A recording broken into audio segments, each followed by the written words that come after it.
It is playoff time, and welcome back to the Purple Rain podcast.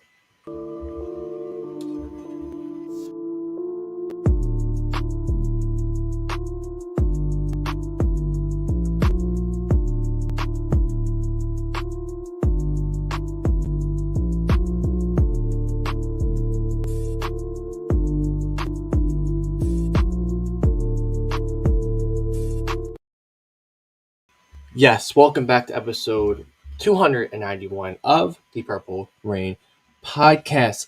The Lionel Dalton episode, the Edgar Jones episode, Brendan McKinney, Rayshad Nichols, Courtney Upshaw, and the Yannick Ngakwe episode of the Purple Rain podcast. Thank you for coming through and spending your Thursday evening with us as we preview the Ravens and Steelers wild card matchup. Boy, oh boy, it is going to be a cold one, but a good one, hopefully for us on Saturday.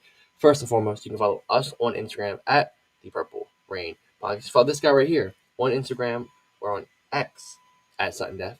Follow me on Instagram at simplyas10.prod or on X at simplyas10. And most importantly, our sponsor, Manscaped. Go on there, use code PRP for 20% off your whole entire order and free international shipping. Best deal on the interwebs. But first and foremost, hope you all have had a great week. And hopefully our week continues to be good going into this weekend and even all the way to Sunday. So we have a victory Sunday. But how has your week been? How are you dealing with the Steelers week for the third time? Exactly. For the third time this season, it is Steelers week yet again. I'm feeling good about it. I'm feeling excited, to be honest with you. I'm feeling like it's the start of a new season. Again, like I mentioned on the last episode of the show, like for a lot of fans of a lot of teams, the season ended last Sunday. But for us Ravens fans, it really feels like the season is just now starting, to be quite honest with you. Of course, I'm getting a phone call here. Hold on. Give me 1 second.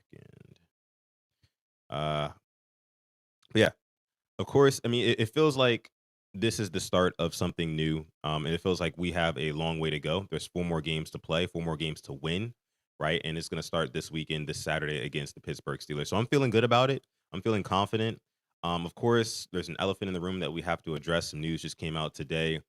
So let's go ahead and get into that. But right before we do, I got to bring up who's here in the live chat as I would normally do. We got Mod K Dog in the house. Says, "Yo, Rain Gang family, what is good on this Wildcard Friday Eve edition of PRP?"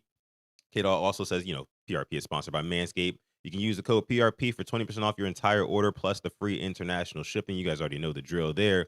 Also giving a big shout out to the hashtag replay gang. Yo, what's going on? If you're not watching this episode of the show live, you're catching the replay after the fact. That's okay. Shout out to you. Make sure you stick around. We got a lot of good stuff to talk about tonight. Of course, previewing that Steelers game and also doing a full playoff bracket breakdown and our predictions on that. One by one, it's going to be a lot of fun. Make sure you stay tuned. All right. K Dog also saying, smash that damn like button. It is free and it helps out a ton. He's absolutely right about that. If you are listening to my voice right now, all I ask is that you please hit the like. Please hit the like button. We'd appreciate that. Helps us out a whole bunch. Also, if you are new here on YouTube, maybe hit that subscribe button as well. Again, I know a lot of you guys are probably watching on Twitter, probably watching on Instagram, and big shout out to y'all, especially our X following. We got a big following on X right now. That's actually really good. But make sure, at some point, maybe you head on over to YouTube and hit that like button, hit that subscribe button, because again, like K Dog says, it helps us out a ton. We got J1213 in the house. I see we got Killer Cam in the house as well. What's going on, Cam? We got Dre in the house too. We got Boz, that's Mod Boz. We're taking on his Steelers this week, so I don't know how Boz is feeling right now. I'd be very interested to hear, what his thoughts are going into the Saturday's game against our Baltimore Ravens, his Steelers. Let me see. Like I said, we got Dre in here. We got Joshua Abrahams in here. It says, "What's up, Rain Gang? What's going on, Josh? Appreciate you for coming through." Jason from Huddle It Up Films is in the house. What's going on, Jason? Appreciate you for pulling up as always, man. All love, man. Football is family. You already know what it is. And Boz, giving the shout, man. Like and subscribe to the channel. Like the video. We'd appreciate that. We would really appreciate that. But okay. So we have some things to get into. Of course, there is an elephant in the room. Some news just came out today about this Ravens team and kind of the status of what's going to be happening this weekend with wide receiver Zay Flowers, who we all know went down last week against the Browns with a knee sprain. I want to say it was his LCL or something like that. They say he sprained up pretty good, and that is always kind of like a tricky one because you just never know when he's going to be ready to go in 100%. So without any further ado, let's go ahead and pull up this on the screen and see what we are dealing with. Let's go ahead and full screen that. There we go. All right. So Alex, go ahead and run through our I word report here. Who's hurt? Who's not? Who's playing? Who's not for both sides? Let us know. Yeah, I mean Ravens obviously Zay Flowers is a big question mark. Deontay Hardy questionable. What did practice full today and on Tuesday? That personal day yesterday. So who knows if he gets activated to your kick returner or see him in the receiving game. I'm not too sure about that. But going to the Steelers right now, tackle Calvin Anderson is questionable, but he's practiced full all 3 days. He's gonna be good to go. Cole Holcomb is out. Logan Lee is out. Roman Wilson is out. Mason McCormick is the one I'm looking at. Their lineman dealing with a broken hand, limited all 3 days, but questionable to play. If this man plays with a broken hand, I hope Chuck Smith and the coaches are looking at how to attack him and just go after him because this referee group does throw them holding calls on the away team. So if you can somehow attack him some way, I would love for that to happen. But as right now, it's both teams. Well, the Steelers are much healthier than they were last time we played them in Week 16. They'll have Logan Joby, they'll have a healthy T.J. Watt, George Pickens, and Deshaun Elliott will all be there. That's the Ravens were missing out a guy who had 5 receptions for 100 yards in that game. So big blow, big blow, but it's still going to be a good game. Yeah, absolutely, 100% right about that. And I was 100% looking at Mason McCormick as well, the right guard for the Steelers. He is, as you can see here, game status is questionable, but it's looking like he's probably going to end up playing. I mean, it's got to be all hands on deck. All, no pun intended, right? He's got a hand like a broken left hand. I want to say it is, but even still, it's got to be all hands on deck. So, what does that mean? That means that, like you said, Chuck Smith and those boys on the defensive line, they got to draw up a master plan to get after the quarterback in this one, and really every single playoff game, right? It should be every game, but now that we're in the playoffs, pressure is going to be the most important. Pressure comes at a premium, just like turnovers, just like points. You have to get guys on the ground, quarterbacks on the ground. And I'm looking at Namdi Matabike for this matchup here because he's going to line up over top of Mason McCormick. And I'm sure Namdi Matabike knows that McCormick is dealing with that hand right now, and he's going to go after him. And like you said, this refereeing crew likes to throw the holding call. So we may see some, holding calls in our favor. If Namdi Matabike can really cause havoc, of course, the likes of Travis Jones are going to be on that defensive line, Broderick Washington, on the outsides, Kyle Van Noy, Adafe Owe, so on and so forth, right? So it's looking like we might have a slight advantage in the trenches, especially on the defensive line. On the offensive line, it's going to be kind of like a war of attrition, man. You got Cam Hayward, you got T.J. Watt, all those guys over there. So it's going to be both ways. It's going to be a battle. It's going to be a battle, but the Ravens are still relatively healthy. Of course, Zay Flowers being out, that is kind of like the kicker right here, Alex. And I want to kind of get your take right here and right now. What does Zay Flowers being confirmed absent from this game really do to the Ravens' offensive game plan? Well, like I said on Monday, you lose your best one-on-one receiver. Unfortunately, the guy who Lamar trusts in those quick routes and quick passes, and even when the offensive line does what they've done many times this year and just collapses very quickly, just throw it to Zay. Hopefully, he makes something out of nothing. But it does a lot because now you have targets open up. Who's going to get them? Do we lean more on the run? We lose our deep ball threat. Unfortunately, one of them. Bateman's had his, but Zay is probably the one who's had more of them feels like not for touchdowns, but even last game he had that deep ball, 50-yard catch, shook it off a Steeler player. It hurts big time. I'm not going to mince words about it. I've kind of preparing for it. I knew he wasn't going to play. There's no point to throw him out there. So to me, it hurts a lot. I was expecting it, but even then, I just hope that Todd Monken, and I have to trust in him that as a NFL offensive coordinator, you have a solution to this problem. So looking forward to see what he can do, and maybe it forces us to run a little bit more. Is kind of what I'm gonna cope with right now. Yeah, yeah.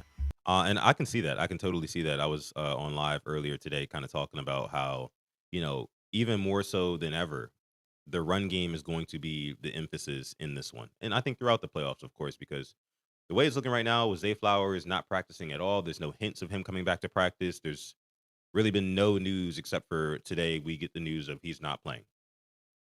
I think that it's very possible if the Ravens do win this matchup, it's possible that he's not ready for next week either, to be honest with you. So let's just kind of get used to, you know, a Zay Flowers list Ravens offense, right? And what does that look like? I think it looks like a heavier dose of Derrick Henry, as if that wasn't already going to happen. But of course, we're getting guys like Justice Hill back as well. I think that this is also going to get Justice Hill a little bit more involved in the game plan. If I'm being honest with you, I think just running backs catching the ball out of the backfield in general, because Derrick Henry is actually not bad at it. Of course, Justice Hill is probably our best guy at it. Keaton Mitchell is another guy I want to see getting out in space, out on the edge. You know, he's been building his confidence up over the last couple of weeks. So, like you were saying, there's not going to be a whole lot of these like wide receiver screens and just design plays to get not Zay Jones, Zay Flowers the football. So, in the absence of that, and I was mentioning earlier on the show, Zay Flowers, he commands 27% of the targets per game. That's per this year, 2024. 7 targets a game. Where are those 7 targets going to go? I think a lot of them are going to go to the running backs catching the ball out of the backfield, like I said, and then also, of course, there's going to have to be some receivers that step up. You know, so that is the I word report. Let's go ahead and let's get us back on the screen here. Let's get us back up here. There we go. We'll flip it back. So that is the I word report. I didn't want to get too deep in the woods on that one because I felt like we were going to start to trickle over into our next segment, which is the keys to victory for this game, right? What do the Ravens need to do to walk out of M&T Bank Stadium with a W and looking forward to the divisional round against what most likely would be the Bills? Most likely, right? And we'll talk about the playoff matchups a little bit later on in the show. But this is going to be a huge matchup. I think it's going to be a lot closer than what Vegas is expecting. I think Vegas is expecting -9.5 Ravens. I think it's going to be closer than that. I think the Ravens win. I think the Steelers cover, to be honest with you.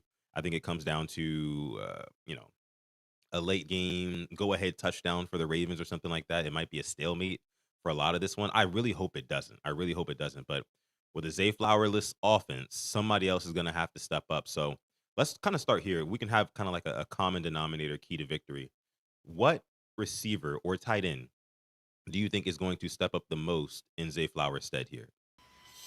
Man, oh man. I want to say Mark Andrews, but I feel like they're going to do their best to shut him down. There's a reason why, 3 weeks ago, he had his first touchdown against the Steelers in how many games? Because that defense knows how to honestly blanket him and shut him down. That's just kind of the harsh truth is they had him covered, they had an answer for him. So honestly, I'm looking at Isaiah Likely now. I know Mm, probably gonna think I'm going to say Bateman, but I'm looking at Likely because we've seen what he can do. He had a touchdown against them last time we played them.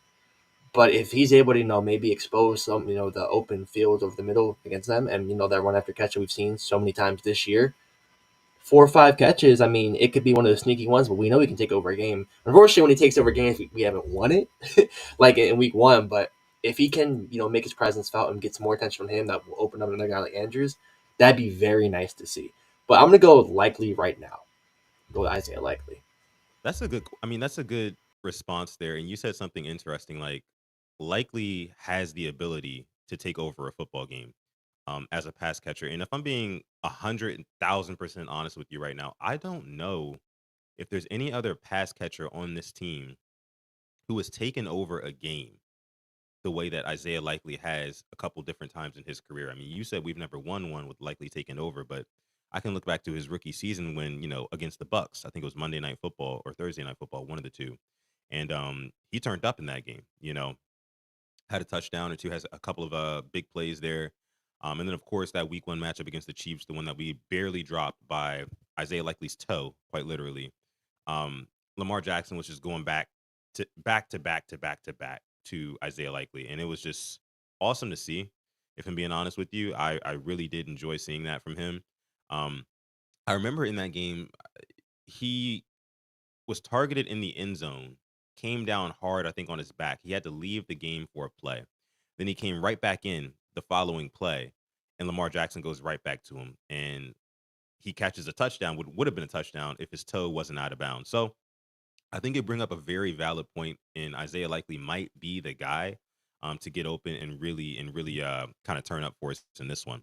So let me go ahead and see what some of you guys are saying here. Of course, Dre says Isaiah Likely is going to be the guy. Uh, Killer Cam says Isaiah Likely has to step up in the run game. Charlie Collar in the pass. That's interesting. That's interesting. What do you think about that, Alex? I'm looking at Kolar big in the run game, chipping and TJ Watt helping us just open up lane for Derrick Henry and Pat Ricard. Like once again, I need Kolar and Ricard to do their jobs in the run game as well because I saw a stat when Derrick Henry runs over 90 yards, we're 9-0. So to me right now, that's kind of like the number I want us to hit, and you can hit it in one half with a couple of big runs. And what's big here is that they know we're going to run, and we're still going to run it down your throat. We did it a couple weeks ago, but with Ogunjobi coming back, it's going to be even that much harder. But this O line has got to step up. No ands, ifs, or buts. Um, if John Harbaugh is going to die on the number 77 hill, it better pay off. I'm looking at him, Makari, or whoever starts at left guard. Like, our guards have got to step up. This is a playoff game. 77 Falele cannot be out there playing 3 seconds behind, letting the guy blow past them. It's just unacceptable. So for me, Kolar in the run game, helping block in the run game is huge because we've seen him do it before. We're getting him back again. Who knows what could happen? But yeah, so those two guys like Liam Kolar, yeah, our two fourth round picks in 2021 can be big keys to victory right now in this game. You know what? We haven't even really mentioned Rashad Bateman, who is going to be my pick for. He's going to be my biggest key to victory in this one. With Zay Flowers out, let's just talk about Zay Flowers and Rashad Bateman and what they've been doing separation wise this season.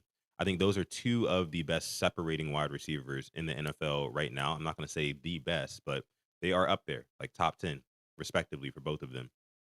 And with Zay Flowers out, that automatically makes Rashad Bateman, I think, the quickest separator on this team. So on obvious passing downs and things like that, I think Rashad Bateman will get his looks. I think he will be open. I think Lamar Jackson will go his way. Bateman's just got to step up. That's really all it comes down to. And he's been stepping up all season. I just think in this moment where he is the guy, it's no Zay Flowers, wide receiver one, Pro Bowler wide receiver who was drafted in the first round, just like you, Rashad. Um, he's not here.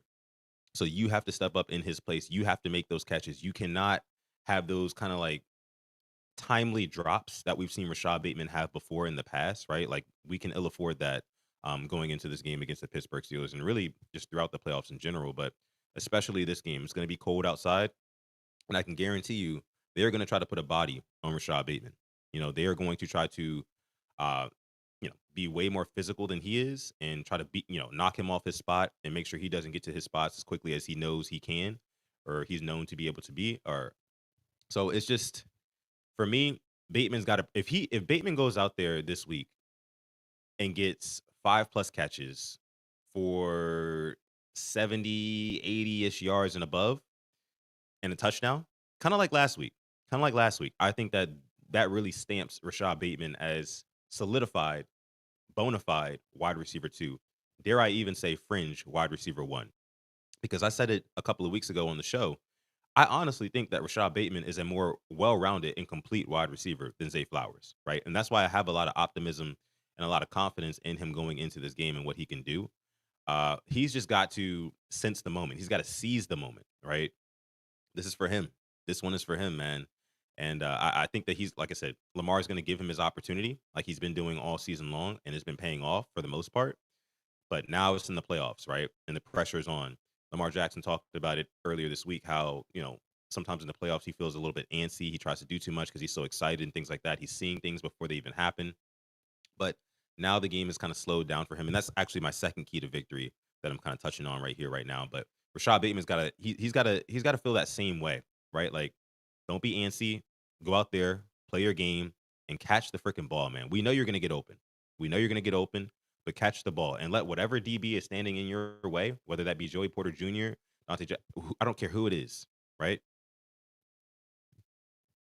Show them you are not there to get bullied, right? Show them you are not there to get bullied. Get off that line of scrimmage, get open, catch the ball, and then try to get upfield like we know you can. But my second key to victory, Second key to victory is definitely going to be for Lamar Jackson to have patience in this one. I made an entire video about it yesterday. It's on the channel. If you want to take a look at it, go back and check. But Lamar Jackson, he's got to settle down in these big time playoff moments, right? Playoffs are a time where everything is condensed, as I always like to say. Every quarter, every possession, every down matters a whole lot, right?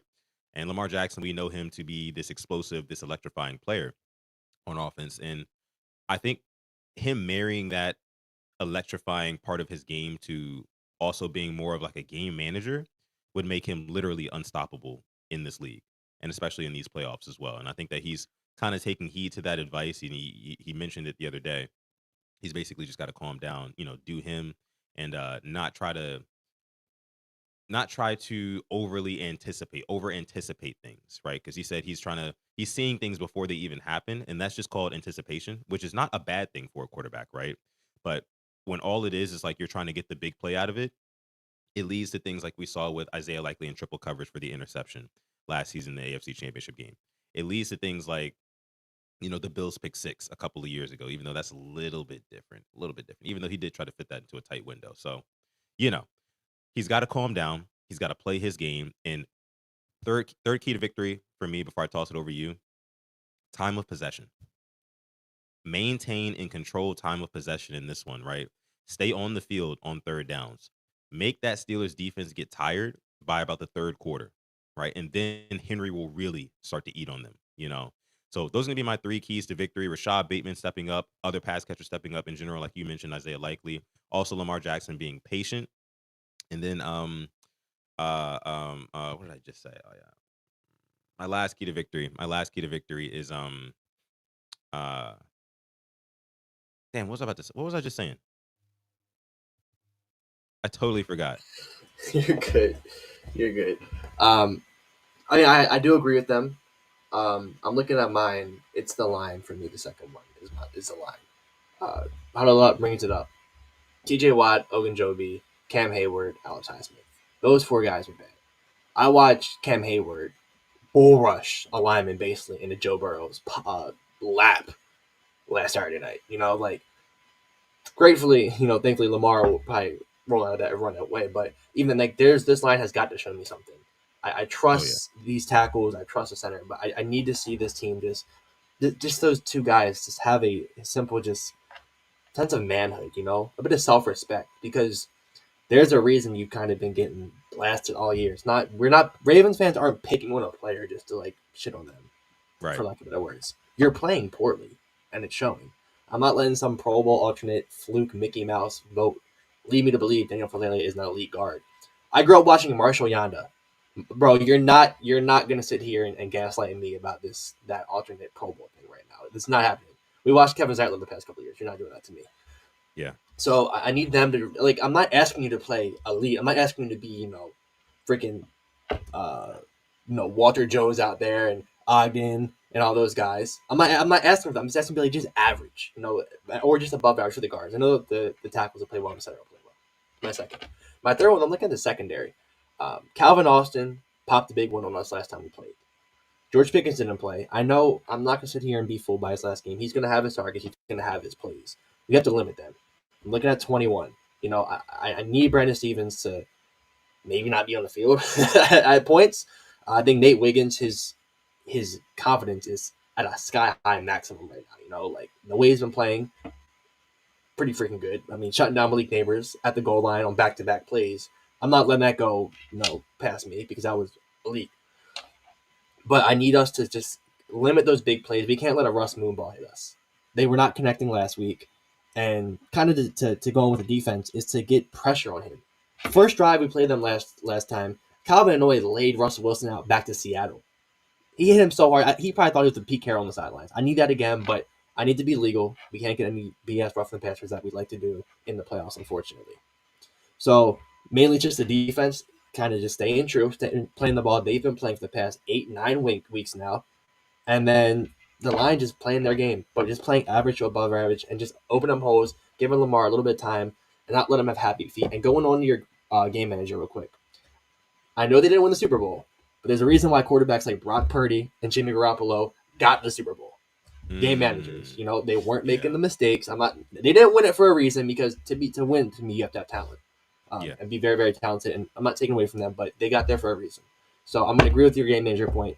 And if we're up by 3 in the fourth quarter, don't sit here and try to force something if we're down by 3. Just take what they're giving you, get first downs, and go along with the game. That is a fabulous point, or the point that you added on to mine. I mean, when you look at quarterbacks who have won it all, the Super Bowl, right? In the past, all of them are quarterbacks who have the perfect marriage between talent and kind of like the game manager mode up here. Patrick Mahomes has it, you know. Matthew Stafford had it, right? Tom Brady also had it as well, and kind of you can go so on and so forth. The last one that I can remember that you know kind of was like a one-off was probably like who Nick Foles, I would say. That's the one I'm thinking, but he lit lightning in a bottle right there, and that was Yeah, great coaching by Doug Peterson too, as well. yeah, and that happens. That happens like once every blue moon, right? Some people would even consider that for Joe Flacco back in 2012, 2013. Even though Flacco was Yeah. legit balling in those playoffs, 11 touchdowns, no interceptions. I'll still never forget that. I'll never forget that, right? But anyways, yeah, yeah. I mean, if I'm so happy that that reporter asked Lamar Jackson that question, so we can kind of get that insight on what Lamar is thinking, because that is the literal one piece of Lamar Jackson's game that I would say is missing in the playoffs. Sometimes it does feel like, and I always say this, he's a Madden player personified, right? No matter what, he's trying to get the big play, you know. So if he can marry that part of his game, like the electric part of his game, with like a player who's more patient and just simply takes what the defense gives him, like be the captain of the ship, not the sellsword who's running around trying to kill everybody, all the enemies and whatnot. Not the mercenary guy. You know what I mean? You're the captain. Like you have to balance, like you know, pushing the ball down the field and being an electric offense with making the right decisions, right? Making the timely decisions. So all good points from us there. I really, really do like that. And again, I love the fact that Lamar Jackson acknowledged that, because I want to see that in his game. I want to see that in his game this Saturday. If we are to win this Saturday, I want to see it throughout the rest of the playoffs as well, right? Because it's going to be a long road. We got 4 games. It's not like we're one seed again. You win one game, the divisional, and you're right back in the AFC Championship game. No, we got a hard fought game coming up this Saturday. If we win that one, we got another hard fought game coming up probably next Saturday. So yeah, it's gonna be rough. It's gonna be rough, but whew, man. Let me see. Let me see what you guys are saying here in the chat. Kill the Great says we cannot go away from running the ball like we did last season. This is another big thing as well, and I don't think we will. I do have a lot of confidence that Derrick Henry is going to get 20 plus carries at the minimum in this game. 20 plus at the minimum. It would only make sense. It's only right. I've said it before multiple times on this show. Derrick Henry, we literally bought him into the fold with the Ravens for this very moment, for these moments, for the playoffs. John Harbaugh said earlier this season, listen, guys, Derrick Henry is not going to be a 25 to 30 carry back, but in the playoffs, he didn't say this, but I'm saying this. In the playoffs, that's what we need him for. That's what we got him for, right? To be that bell cow back, to really close out games, lean on teams. That's what it's going to be. So hopefully we don't go away from running the ball like we did last season. If we do go away from running the ball like we did last season, and it's not like some sort of blowout, which I don't expect that at all, um, somebody has to answer for that. Somebody has to be accountable for that. Not exactly sure who it's going to be, but somebody has to be held accountable for that. Yeah, and with no disrespect to, I love Gus Edwards, but it's not like we don't have Gus and Dalvin Cook back there, who I thought was good for us, when he had to be. But we have Derrick Henry back there, and I don't want to see that stupid graphic of Super Bowl winners and the running backs and how they are paid like less than $1 million because they get running backs and rookie contracts and that. No, like I want us to be the outlier. I want us to be the team. Like, okay, well maybe we should pay that running back that amount of money. Like this is Derrick Henry. This is an anomaly, kind of like Saquon Barkley. Like he's not your normal running back. He's not your guy you draft in the 4th or 5th round, 6th round, and he has a couple of games. No, like this guy's been doing it for how many years? So yeah, you give him these 20 to 25. Like you weren't giving him all those carries for this moment, for these, possible 4 games, for this one game, because it's one game I'm looking at. I'm not going to look ahead at all. I'm just talking about this Saturday at 8 o'clock, 8:30 at M&T Bank Stadium. This is why you Yeah. save him, because he's healthy, because you can run him down their throats. Like this is why you signed him for this very moment and for these situations. So why not use him? And if you go down a touchdown early, which I think might happen, I think might go down 7-0 early, or if we go down 10-0 early, you don't get away from it because you know that you can come back with him running the ball. So he's led a team with a lot less talent to an AFC Championship. Why can't you do it with this one? So one game at a time, and feed King Henry at this point. Just feed him. Alex, I got a question for you. Yes. I wanna ask you something that I was talking about on stream a little bit earlier today. Um, I want to predict Todd Monken's very first play call for the Ravens offensive drive against the Steelers this Saturday. I already think I know what's going to happen on the very first play. Here's what I'll say. Here's what I'll say. You might agree with him. You might agree. You might disagree. But hear me out. I think that we are going to put Derrick Henry in a read option sort of formation with Lamar Jackson, and I think we're going to fake it to Derrick Henry up the middle on 1st and 10, and Lamar Jackson is going to keep it on the very first play. That is going to be the message sent to the Steelers defense. Like, hey, you got to be honest. Hey, look, I know it's 24 degrees outside. I know we've got Derrick Henry in the backfield. I know that Mike Tomlin's been coaching up you guys all week about wanting to go out there and tackle Derrick Henry, especially in the cold, and it's going to be hard. But listen, we still got 8 in the backfield. So very first play of the game, fake it to Henry up the middle, Lamar on the outside. Because listen to this.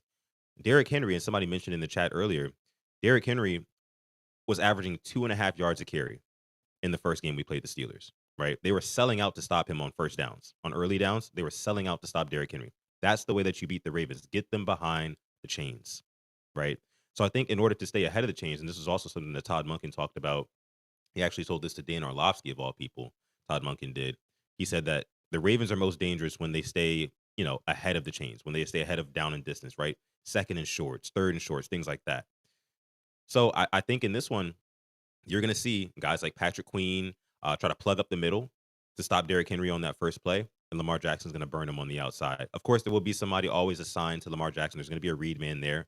But I think Lamar Jackson just kind of beats one guy around the edge, picks up 8 to 10 yards, and that'll really kind of I don't want to say put the Steelers all the way on their heels, but it'll have them guessing early, right? If we have them guessing early, we can throw a knockout blow early in this game. We can. I truly do believe that. So that's going to be my prediction for the very first play on offense for the Ravens. I think it's going to be a read option, fake to Henry, and Lamar keeps it on the outside. What do you think, though? Uh why not? Why not just give it to Henry first play? Let them see what they can do. I mean, you know it's coming. Let's see who can stop it. So give me a Derrick Henry run. I don't know what type of run it'll be, but I want to see that 100%. I just want to see what he can get on that first carry. If he gets 5 or more yards, run him to the wheels fall off. Mm. I don't know, man. I don't know. I feel like this is going to be such a chess match, right? I feel like it's going to be a chess match, and Todd Monken is a true chess player, right? I feel like he's having the most fun that he's ever had as a coordinator, coaching up Lamar Jackson because Lamar Jackson can handle whatever creativity you throw at him, quite frankly. And again, man, I think I just really do think that in order to keep the Steelers defense honest early, because listen, if the Rave if they hand the ball off to Derrick Henry and they do stop it and he only gains 2 yards, right? 3 yards, something like that, right? Second down, second and long, Derrick Henry might just come off the field.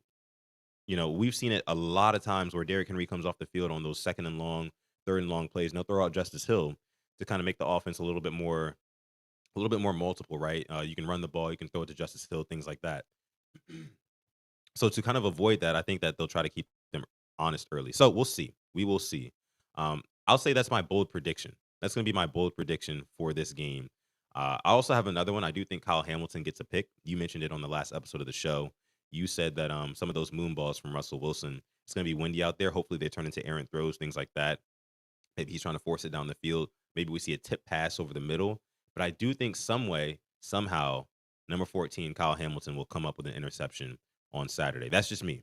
That's going to be my bold prediction for this game. Do you have, Alex, any bold predictions for this Ravens versus Steelers game? Oh, sorry. I just thought they just moved the Rams and Vikings game to Arizona with the wildfires right going on in California right now. So I just came out. So I was reading up on Interesting. that. Yeah, so Vikings and Rams will be in Arizona at the Cardinal Stadium. That's freaking sad. Um, Bold predictions, man. I mean, is it bold to say Calvin Owen always sack? Is it really bold to say that? Because I need them to keep on continuing what they were doing. You need to get pressure on Russell Wilson. I want to make him have the worst game of his career. I want to see him being corny as shit as he is on the sideline, trying to hype his team up as they're down a lot. Not saying it's going to happen, but I want to see it happen. I Did you see think the Russ Hard like my Knocks? yeah, I think he's like one of my most disliked quarterbacks. He is just he's fucking cornball, bro. And just knowing the fact he's an awful teammate as well. When you hear about who he was in Seattle, is even funnier. Like this fake nice guy persona. You're not beating me. Um, yeah, but for me, the edge rushers, give me one of them have a strip sack. Give me an Odafe Owe Ooh, strip sack. There we go. okay. I said Owe 10 sacks this year. I did, and I probably got called a homer. I remember I said it. Training camp. I was gushing over the training camp highlights, and yes, came to fruition. Give me an Owe strip sack. Yeah, you know what? I gotta give my flowers to Adafe Owe because you brought it up. I'd been calling them a training camp all-star, this and that, all throughout training camp and whatnot. Just kind of, being facetious and whatnot. But I mean, the guy's got 10 sacks, so I got to give him his flowers. It's not like he's been an absolute game wrecker this season by any stretch, but over 17 games, 10 sacks. I mean, I can't be mad at that. I just simply cannot be mad at that at all. So there's that. There's that. Let me see what you guys are saying for bold predictions in here. Let me see. It says, don't forget, Owe in the first game against the Steelers had 3 sacks. Okay. Yes, sir, Mm, Sam. Thank you for pointing that out. mm. It's going to be very cold out there, too. So your strip sack prediction might come true. I can see Russell Wilson getting a little bit loose with that football. I can see it. I hope so. I hit him early and often because um, that defense looks like This is me just speaking off of just hard knock stuff. They just don't have a lot of faith in that offense, that Steelers defense, Yeah. and this too. Whenever Justin Fields comes in, honestly, play it as a run. I don't think they're going to throw the ball. Like Mm, they're using him like we used Lamar as a rookie. He's coming in just to run the ball. He was never passing the ball when Lamar came in, when Joe Flacco was a starter. It's a run. You know what I mean? So don't sit here and bite to it. So because he'll be in the game a couple of times. yes, he will. Absolutely. I think Mike Tomlin had mentioned that in a press conference earlier this week. He said that he is not opposed to bringing in Justin Fields, putting together some packages for him to get on the field. So, I mean, because at the very worst, what does that do? It forces the Ravens to prepare for that. So I'm not necessarily very worried about it, to be honest with you. I still think that they're going to have, of course, Russell Wilson taking the majority of the snaps. I don't think that Justin Fields is ever really going to take over for Russell Wilson unless you see something crazy drastic happen in the first half. Russell Wilson is just throwing pick after pick after pick, something like that. And then they're just like, you know what? Let's go with the kid, see what he can do, finish out the season, whatever. We'll see. We'll see. But yeah, that is definitely something to keep an eye out for. We got the Flock Rundown in the house. What's going on? The Flock Rundown. Appreciate you for coming through, brother. What's Make going sure you guys on? go subscribe to the Flock Rundown as well. Also, our guy Huddle Up Films, Jason from Huddle Up Films as well. Subscribe to both of those channels. Really great content creators. The Flock Rundown says bold prediction: Nate Wiggins keeps the momentum rolling with Need another that. interception. I think he'll be looking for it. I think he's going to be looking for it, if I'm being honest with you. I don't think that Russell Wilson is prone to the exact same type of mistakes that a Bailey Zappi is. Granted, Marlon Humphrey did just pick off Russell Wilson a couple weeks ago for a pick six of his own. But I think that Nate Wiggins, he's always around the ball. He's always around the ball. So, and it's probably going to be windy. So I think he'll have an opportunity. He'll have an opportunity. It's just, does he seize the moment again? That's a good bold prediction, though. I I'll like tell you that. this. I'll tell you Sure, this. I'm gonna add on. sure. Russell Wilson has thrown a pick six to a skinnier, trash talking, ball hawking cornerback in a Ravens uniform. Leaders. Yes. So it could happen again, and I hope you're right. Lock mine down. I'm Yeah, hoping you're right. yeah. I hope he's right too. I hope he's right too. Let me see. Huddled Up Films says bold take. Justin Fields gets at least one entire series, probably Mm, two if the first does well. I can see that. I can hopefully, see that. hopefully we shut their offense down. We have to throw them in. It's like we're just trying to throw blank at a wall and just hope it works. So I Yeah, hope you're right, honestly, in that sense. yeah. I can see it. Okay. And no, you're Let's not see. too old to do the You're not too old to do it. 'Cause I do it at the stadium. I was there when he did the pick six. I did the box him up, Sally. Don't worry about it. I was in the Yeah, stadium. man. Get your shit off, man. Get your shit off, Jason. Do what you need to do. Do whatever you need to do. I love it personally. Kill the Great says, I think Ojabo is going to ball out in the playoffs, and this seems like a game where Tylan Wallace balls out Ojabo. David Ojabo balling out in the playoffs. I would love to see that from him. I can definitely see Tylen Wallace having a big catch or two on a third down, move the sticks type. I can definitely see that. Yeah, it'd be a hell of a luxury. I'm telling you that. It'd be a hell of a luxury if we see Ojabo go out there and really ball out against the Steelers team, or and just in the playoffs in general. Tylan Wallace, he's probably going to get his one catch. It'll probably be a good catch. You know, he's got some pretty sure hands. I think he's probably only got like one drop pass this entire season. Might have came last week, if I'm being honest. Can't quite remember.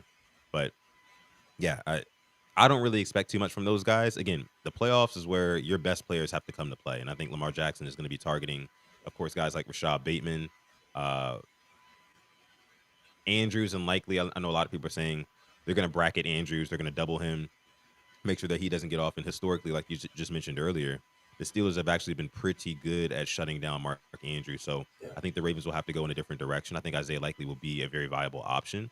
Um, and likely Bateman and Andrews, those three should be able to get it done without Zay Flowers on the field. That's me. That's just me personally. With the addition of Derrick Henry, the threat of Derrick Henry running, Lamar Jackson running, there's still zero excuse to me. If the Ravens were to go out there and lose this game, there's zero chance that you see me on the Purple Rain podcast on Monday talking about we didn't have Zay Flowers. Yeah. You know, zero I, chance. I'm going to add on to that. Probably when you talk to him, you think of the meme, but to me, Mr. Aguilar, you were signed for this reason. Number three guy, veteran guy, like in a big moment. If we throw the ball to you, I know he hasn't shown me that much this year. When we throw it to him in a big moment against the Eagles, go through their hands or a drop, like had the drop on the first drive last year in the AFC Championship game. Like, can you please show us something? You know what I mean? Like, can you please get me three catches and all of them are big, moving the sticks or at least a big play? I need that from you. You know, you are the veteran guy. You are the guy in the locker room. You've won a Super Bowl. You know what it takes to win. So I need you to step up and at least give me one or two big plays. You know, something Yeah. to just give some energy in this offense. And we're depleted. You know, this is your moment as that vet.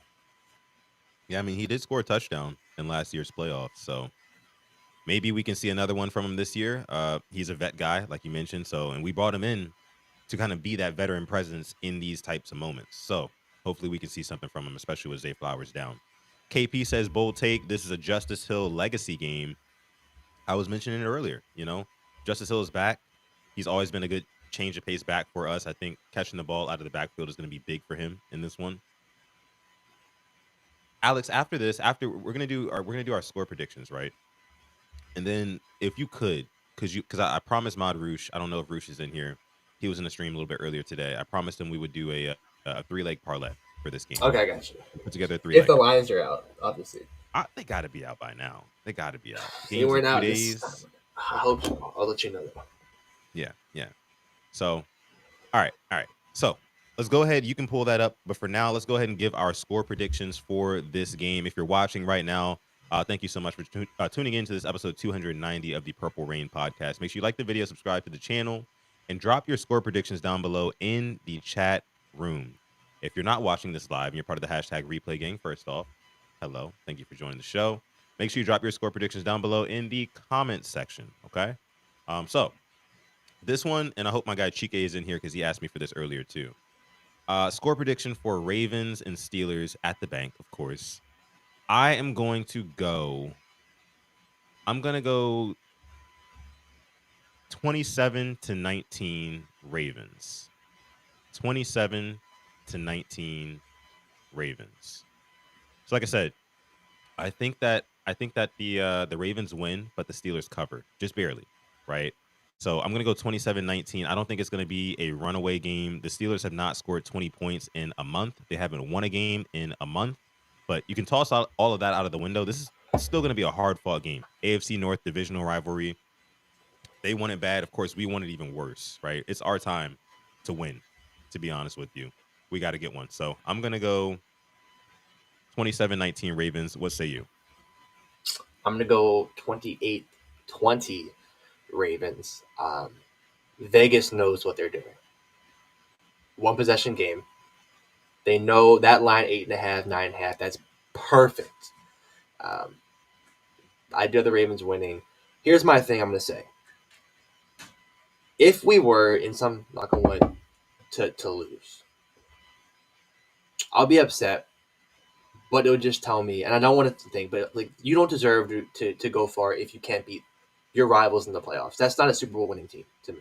Right. So let's say we're like, okay, well, we weren't going to win the Super Bowl either way if we were to win, because if you can't beat this team in your house, you don't deserve it anyway. With that being said, though, this team has got to show me something. I'm definitely a little nervous because it's our rivals. You kind of can throw the records out the door, but they're a lot healthier than they were before, which I'm not going to take lightly because Deshaun Elliott has been playing as if he was there, Kyle Hamilton. I believe I heard Jason talking about it, and when you watch it, I mean, it's the truth. They are the way they're using them. I would like Derrick Henry to get his lick back though from 2020 when Deshaun Elliott Mm, flattened him. I would like the opposite, King Henry. I would like that. But yeah, give me the Ravens 28-20. I know this defense is balling out, but like, so I'm throwing record stats out the window. But I do have us winning and advancing. yeah. Yeah. Same here. Franco says 19 points. I'm giving the Steelers 19 points. He says where? How? Who is it going to be? George Pickens? Like who is going to put up 19 points for the Steelers?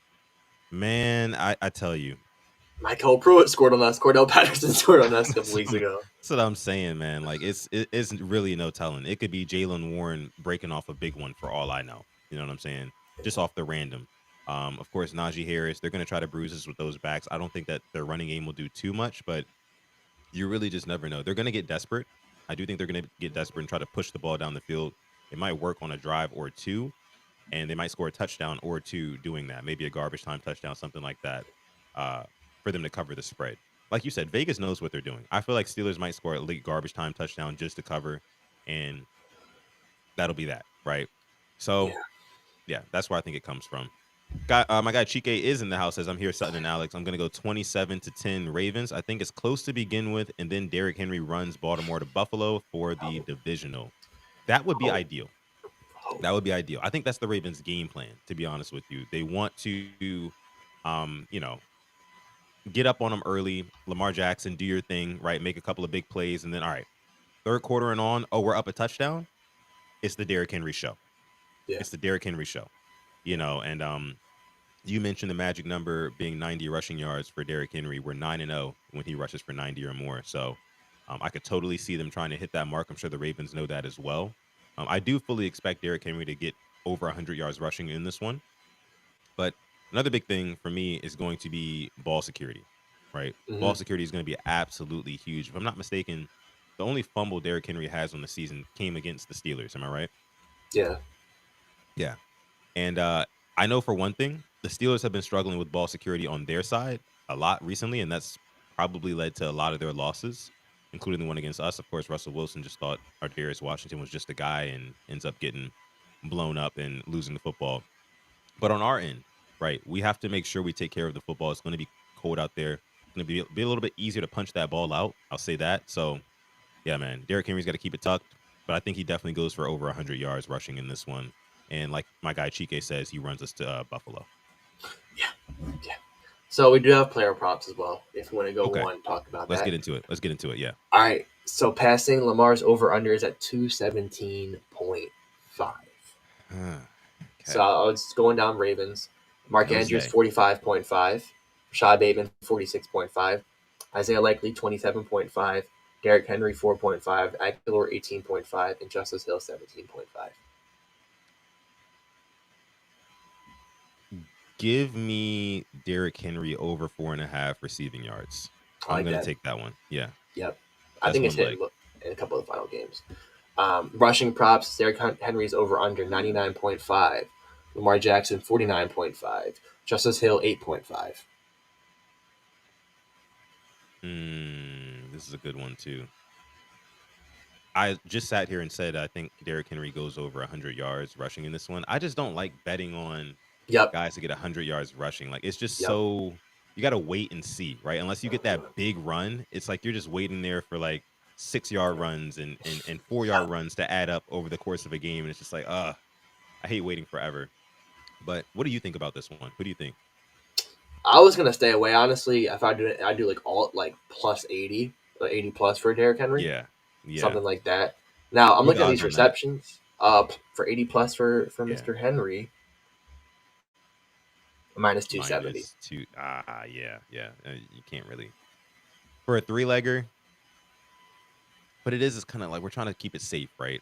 Yeah, I think Derrick Henry definitely gets over 4.5 yards receiving. Again, he's an underrated receiving back. Like you said, in the past couple of games, he's gotten some run from Lamar Jackson passing him the football. But in this one, 80 plus Derrick Henry yards, I like that. I think we can go with that. yeah. So right now it's at a plus 146, and I'm looking at receptions here. Andrews 4.5 is over under. Bateman 3.5, likely 2.5. Um, Justice Hill 2.5, Aguilar 1.5, Tylen Wallace 1.5. Tylen Wallace over under a catch and a half. It's I plus might take the 154 under for on that. over. Under is minus 205. Of course, of course. Yeah, I get I'm you. feeling we should probably get an anchor for this last leg here. Uh, what is the odds for Mark Andrews over on the receptions? Plus 122 for And five you said it's four and a receptions. half. Okay. Man, that's a tough one. That's a tough one. You said likely was at 2.5 or 3.5. 2.5. Oh, I'll take likely. I'll Yeah, take likely. I was Two looking and at a that half. one too. Yeah, So right there, I'll take likely. that's a plus 334 three-legger. Derrick Henry over 4.5 receiving yards. Derrick Henry 80 rushing yards. Isaiah Likely over 2.5 receptions. I like it. Let's lock it in. Mod Roosh, if you're listening to this, I don't know if you're in the chat right now. I don't know if you're gonna watch the replay of it, but or Alex, you can just tell him that we did it, I right? So I I don't will seem I like a will liar. I would text it to him. Yeah, I would text it to him right now. Actually, Yeah. So, and he can let us know what he thinks about that one. But I think that's a pretty solid 3-leg parlay, if I'm being honest with you. So, uh, okay.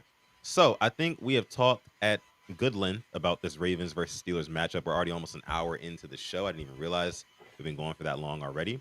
But we do have a little bit more to talk about, right? We have a little bit more to talk about. There is a lot of other games going on Saturday and Sunday in this Super Wild Card weekend, and we have to go through and predict every single game. That's what we're getting ready to do right here, right now on the Purple Rain podcast. Make sure you like the video, yes. subscribe to the channel, and gear up for this segment. This is going to be a fun one.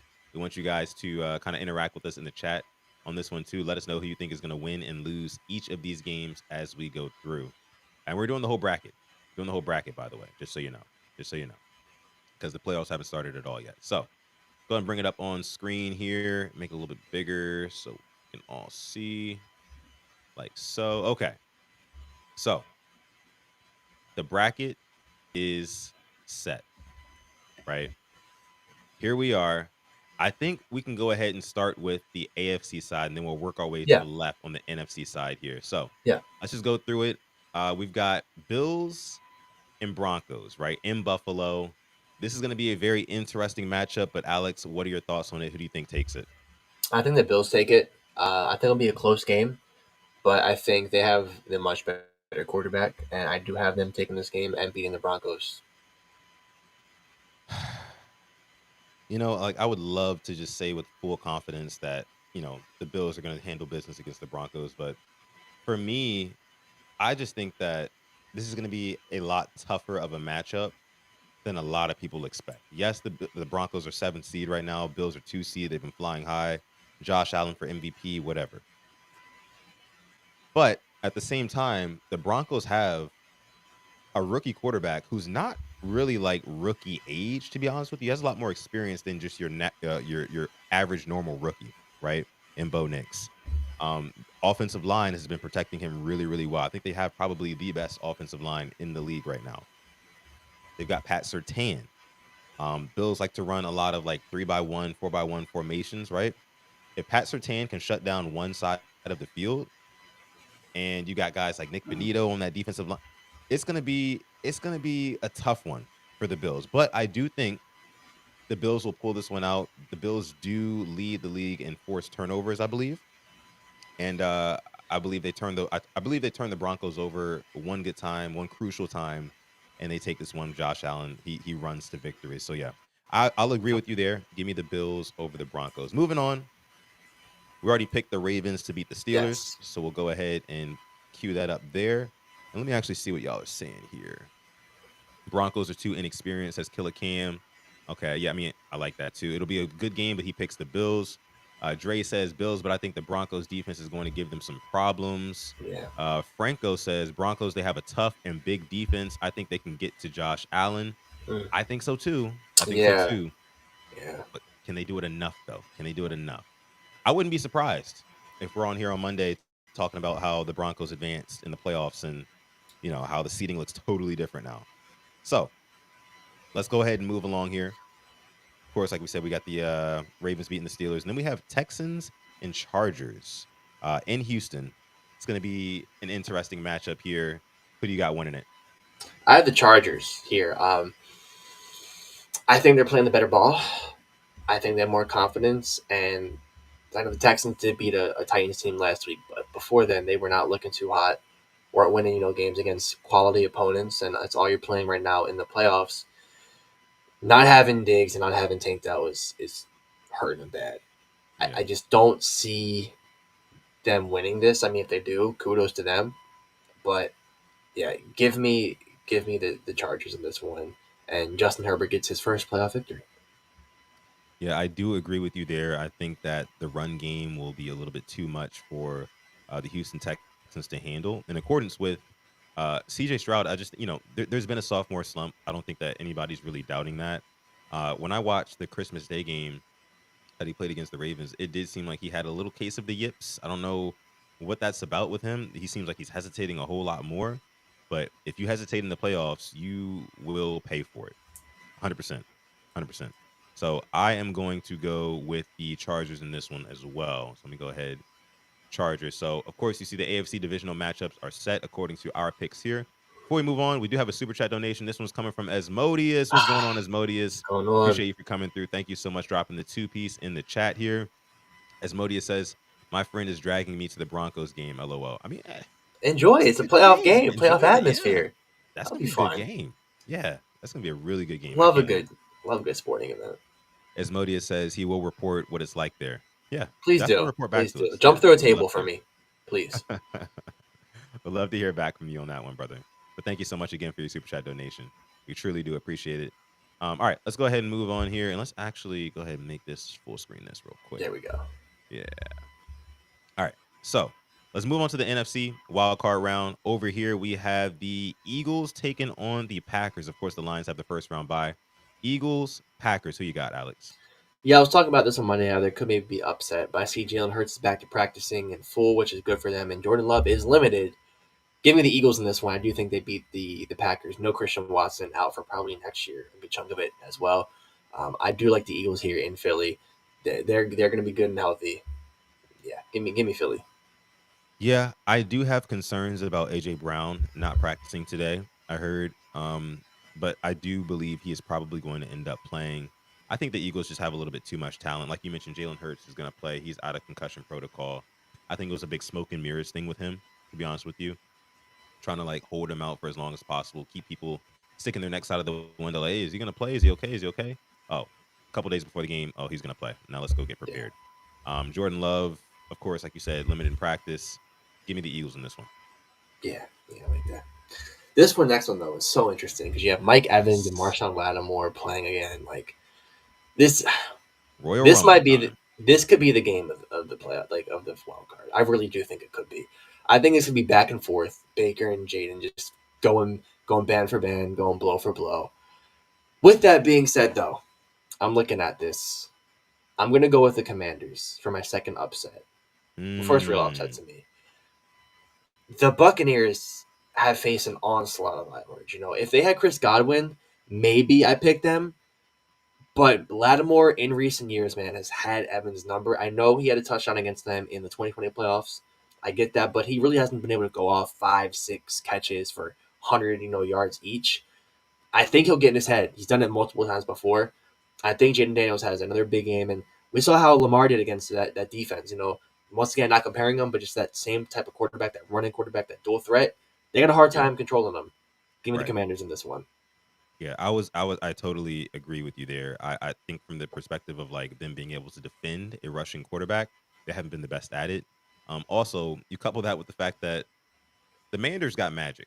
I'm sorry, Mm-hmm. they just do. I don't know what's been going on. The amount of like last second victories they've Yeah, pulled off this season is just ridiculous. Like you mentioned, they probably could go band for band, Baker and Jaden in this one. And I think at the end of it all, Jaden Daniels pulls out a big one, and I will not hear the end of it from my Commanders fans, friends, including my dad as well, because he's also a Commanders fan. But I want them to win, so I agree with you there. And then moving down to the Rams taking on the Vikings. Like you just mentioned, that game is actually going to be played in Arizona in the yes, Cardinal Stadium now. That is very interesting from a logistical standpoint to me because who's going to that game? You right, know, right. like, how far is SoFi from Arizona? Yeah, I You know mean, what I mean? it's So not like the Rams have, and this is no shade, the most loyal fans in there. Whenever they play the right. Niners in SoFi, that's about 75% 49er fans. Yeah, So it's hard, to get that home field advantage. exactly. For this though, this I've been saying it all year. You can go through it. I'm standing on it. I said I would learn a lot about this Vikings team on Sunday Night Football, and I learned a lot. They are frauds. Give me the Rams in this one. I'm not saying Jettas, mainly Sam Darnold. I'm not buying it. I think Stafford, Cup, Puka, think that offense does the thing. Give me the Rams in this one. Yeah, I was honestly thinking that earlier today too. Sam Darnold probably had one of his worst showings in that Sunday night football game against the Lions last week. Granted, it is the Lions, probably one of the best teams, if not the best team in the NFC outside the Eagles. But in this one, man, I do expect Sean McVay, his experience to kind of shine through. Matthew Stafford as well. And like you mentioned, the weapons. Puka Nakua, they're very Puka Nakua reliant. I will say that. But I think he steps up for it in this one. And I think they pull it out. And probably a closer one than we think. I'm predicting like maybe like a 7-point game, something like that. Mhm. But yeah, give me the Rams. Yeah. All right. So I mean, Yeah. I think I like it. I hope we're right. I hope we get all of our picks right. That'd be huge. But got some upsets in there. Got some favorites winning. And if this is correct, man, there's be some juicy matchups for the next round if we're right. Yeah. Which one would you say is the juiciest right now that we're looking at? Just because how much the fan bases hate each other, Ravens Bills. Like I've been ignoring it, but these fans, dude, like it's bad. It's bad. Lions Commanders will be interesting because the Lions defense is really banged up. I think the Eagles would deal with the Rams in that game. Chiefs and Chargers interesting because it's AFC West, but just I'm looking at Bills Ravens, man. Your two MVP front runners Yeah. going against each other. A lot of storylines.